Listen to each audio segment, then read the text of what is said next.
If you can see, the leather is a little bit like, a bit rough, but it's gonna be repaired.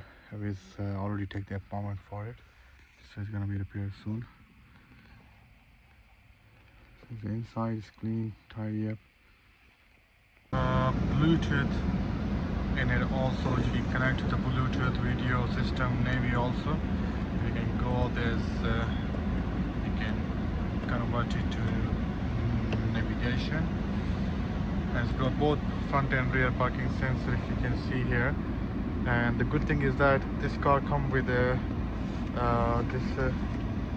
player, so you can use it like different thing on it. You can go to home, if you can see there, so you can use your Apple CarPlay and anything like on that system also. So it's come free with it. It's normally around like 350 pounds on eBay or anyone is aftermarket video there.